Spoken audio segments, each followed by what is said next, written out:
Maintenant, à Saint-Bernard-de-la-Colle, où on rejoint Andy Saint-André. Il ne reste plus que 2 heures, même pas avant la fermeture de la frontière canado-américaine, Andy. Et les migrants irréguliers là, seront également refoulés à ce moment-là.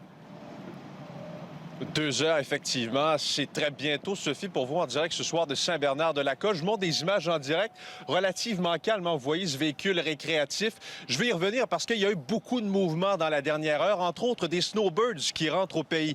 C'est en quelque sorte, Sophie, un changement de cap pour Ottawa. Rappelez-vous, hier, la vice-première ministre Chrystia Freeland qui a dit « Ottawa, on va prendre en charge les migrants irréguliers à la frontière, les placer en isolement pendant une période de 14 jours. » Comme on vous recommande de faire, d'ailleurs, si vous revenez de l'étranger pour limiter la propagation de la COVID-19. Eh bien, aujourd'hui, Ottawa a dit « On s'est entendu avec Washington. Ces migrants irréguliers à la frontière seront refoulés aux États-Unis, donc remis entre les mains des autorités américaines. » Ça, c'est à compter de minuit également. Il y aura fermeture de la frontière canado-américaine pour tout voyage jugé non essentiel. Encore là, pour limiter la propagation de la COVID-19, de ce coronavirus. Mais le transport de marchandises, lui, va se poursuivre. Je parlais des snowbirds, Sophie, dans la dernière heure, vraiment encore très nombreux à revenir au pays.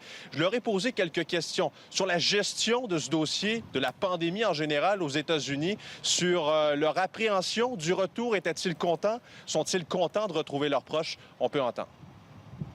On était supposé de revenir en avril, mais finalement, oui, précipité avec ce qui se passe. On n'a pas lu beaucoup sur les pages, mais à la télévision, on voyait que les Américains y allaient.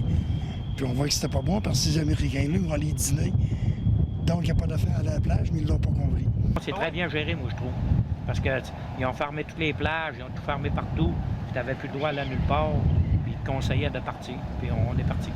C'est le chaos sur le côté, hein. Il n'y a plus rien. Tout est fermé, les restaurants sont fermés. C'est pas agréable du tout.